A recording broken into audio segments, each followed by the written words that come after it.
ಬರೆಯುವ ಸಾಧನ ಇದೆಯಲ್ಲ,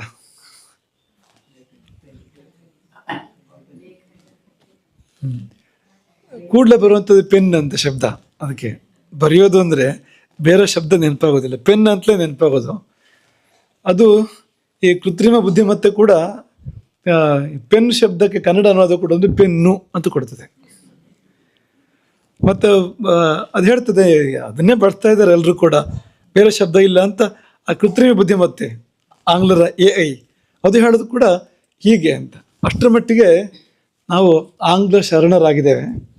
ಆದರೆ ಶಬ್ದಗಳಿದ್ದಾವೆ, ಅನೇಕ ಶಬ್ದಗಳಿದ್ದಾವೆ. ಅದರಲ್ಲಿ ಸಂಸ್ಕೃತ ಶಬ್ದ, ಅದು ನೀವು ಹೇಳಿದ ಶಬ್ದ ಲೇಖನಿ ಅನ್ನೋದು ಸಂಸ್ಕೃತ ಶಬ್ದ. ಬರೆಯುವ ಸಾಧನ ಲೇಖನಿಯಿಂದ. ನಿಮ್ಗೆ ಅನ್ನಿಸ್ಬೋದು ಅದು ಸಂಸ್ಕೃತ ಪರವಾಗಿಲ್ಲ, ಆದರೆ ಅದು ದೀರ್ಘಾಕ್ಷರ ಇದೆ, ಮಹಾಪ್ರಾಣ ಇದೆ, ಲೇಖನಿ ಅಂತ ನಾವು ಪದೇ ಪದೇ ಬೇಕಾಗುವ ಶಬ್ದ ಸ್ವಲ್ಪ ಸುಲಭವಾಗಿ ಹೇಳೋಕೆ ಬರೋ ಥರ ಇರಬೇಕು. ಆಂಗ್ಲ ಶಬ್ದಗಳು ಹಾಗಿರ್ತವೆ ಸಾಮಾನ್ಯವಾಗಿ. ಹಾಗೆ ಇದೊಂದು ಚೂರು ಬೇಗ ಬೇಗ ಹೇಳಲಿಕ್ಕೆ ಕಷ್ಟ ಆಗ್ತದಲ್ಲ. ಯಾವುದಾದ್ರು ಇನ್ನು ಕನ್ನಡ ಶಬ್ದ ಇದೆಯಾ ಅಂತ ಕೇಳಿದರೆ ಕನ್ನಡದಲ್ಲೂ ಶಬ್ದಗಳಿದ್ದಾವೆ. ಕನ್ನಡದಲ್ಲಿ ಲೆಕ್ಕಣಿ ಅನ್ನೋ ಶಬ್ದ ಇದೆ. ಲೇಖನಿ ಸಂಸ್ಕೃತ, ಅದೇ ಕನ್ನಡದಲ್ಲಿ ಲೆಕ್ಕಣಿ. ಲೇಖ ಸಂಸ್ಕೃತ ಶಬ್ದ, ಕನ್ನಡದಲ್ಲಿ ಲೆಕ್ಕ ಅಂತಾಗಿದೆ ಅದೇ.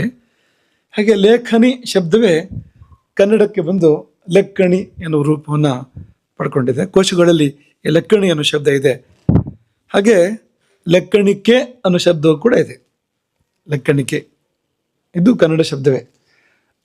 ಲೇಖನಿ, ಲೇಖನಿಕಾ, ಲೆಕ್ಕಣಿ, ಲೆಕ್ಕಣಿಕೆ ಈ ಶಬ್ದ ಕೂಡ ಇದೆ. ಇನ್ನು ಕಲಂ ಅಂತಿದೆ ಇನ್ನೊಂದು, ಹಿಂದಿಯಲ್ಲಿ ಕಲಂ ಅಂತಲೇ ಬಳಸುತ್ತಾನೆ. ಅದು ಮಾತ್ರ ನಮ್ಮ ದೇಶದ ಮೂಲ ಅಲ್ಲ. ಈ ಆಂಗ್ಲರಿಗಿಂತ ಮೊದಲು ಮೊಘಲರು ಬಂದ್ರಲ್ಲ, ಆಗ ಬಂದಿದ್ದದು ಅಂತ. ಕಿತಾಬು ಕಲಂ ಎಲ್ಲ ಆಗ ಬಂದಿರೋಂಥದ್ದು, ಅಲ್ಲಿಂದ ಬಂದಿರೋಂಥದ್ದು. ಅದು ಪರ್ಷಿಯನ್, ಅರೇಬಿಕ್ ಮೂಲಂಥದ್ದು. ಹಾಗಾಗಿ ಅದನ್ನು ನೀವು ಬಿಡ್ಬೋದು, ಪೆನ್ ಮತ್ತು ಕಲಂ ಎರಡನ್ನೂ ಬಿಡ್ಬೋದು. ಇದು ತಗೊಳ್ಬೋದು, ಲೇಖನಿ, ಲೆಕ್ಕಣಿ, ಲೆಕ್ಕಣಿಕೆ. ಇನ್ನೊಂದು ಶಬ್ದ ಇದೆ ಕನ್ನಡದಲ್ಲಿ, ಮರೆತೇ ಹೋಗಿದೆ ನಮಗೆಲ್ಲ, ಪೂರ್ತಿ ಮರೆತೇ ಹೋಗಿದೆ. ಕಂಠ ಅಂತ. ಕಂಠ ಅಲ್ಲ, ಕಂಠ ಅಂದರೆ ಈ ಕೊರಳು ಅಂತ. ಕಂಠ, ಕಂಠ ಅಂದರೆ ಹಿಂದಿನ ಕಾಲದಲ್ಲಿ ಮಸಿಯಲ್ಲಿ ಅದ್ದಿ ಬರೀತಿದ್ರಲ್ಲ ಗರಿ, ಅದಕ್ಕೆಲ್ಲ ಅಥವಾ ಲೋಹದ ಕಡ್ಡಿನೂ ಬಳಸ್ತಾ ಇದ್ರು. ಅದಕ್ಕೆ ಕಂಠ ಅಂತ ಬಳಸ್ತಾ ಇದ್ರು. ಬಳಕೆಯಲ್ಲಿದ್ದ ಶಬ್ದ, ಒಂದು ಕಾಲದಲ್ಲಿ ತುಂಬ ವ್ಯವಸ್ಥಿತವಾಗಿ ಎಲ್ಲ ಕಡೆ ಚಾಲ್ತಿಯಲ್ಲಿದ್ದ ಶಬ್ದ ಕಂಠ ಅಂತ ಅನ್ನೋದು. ನಿಮಗೆ ಕೋಶಗಳಲ್ಲಿ ಇವತ್ತು ಕೂಡ ಸಿಗ್ತದೆ ಆ ಶಬ್ದ. ಆ ಶಬ್ದ ಮರೆತು ಹೋಗಿದೆ ಪೂರ್ತಿ, ಬಳಸ್ಬೋದು, ಸುಲಭ ಇದೆ ಆ ಶಬ್ದ. ಕಂಠ ಅನ್ನೋ ಶಬ್ದ ಸುಲಭವಾಗಿ ಬಾಯಿಗೆ ಬರೋ ಹಾಗಿದೆ. ಕಂಟಕ ಅಲ್ಲ, ಕಂಟಕ ಆಗ್ಬೋದು, ಒಂಚೂರು ಅಕ್ಷರ ಹೆಚ್ಚು ಕಡಿಮೆ ಆದರೆ ಅದು ಕಂಟಕ ಆಗೋ ಸಾಧ್ಯತೆಗಳು ಇರ್ತದೆ ಯಾವಾಗಲೂ. ಹಾಗಾಗಿ ಹತ್ತಿರವಿದೆ ಅದಕ್ಕದು ಅಂತ. ಈ ಶಬ್ದಗಳನ್ನು ಬಳಸ್ಬೋದು. ಮರಾಠಿಯವರು ಕುಂಪಣ್ ಅಂತ ಹೇಳ್ತಾರೆ ಅದಕ್ಕೆ, ಕೊಂಕಣಿಯವರು ವೇಡ್ ಅಂತ ಹೇಳ್ತಾರೆ.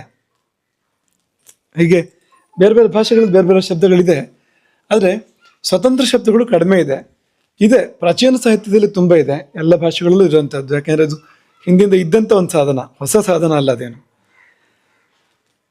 ಹಾಗೆ ಈ ಶಬ್ದಗಳನ್ನು ಬಳಸಿ ಆ ಶಬ್ದವನ್ನು ಬಿಡೋಣ ಅಂತ, ಅದನ್ನು ಅವರಿಗೆ ಬಿಡೋಣ.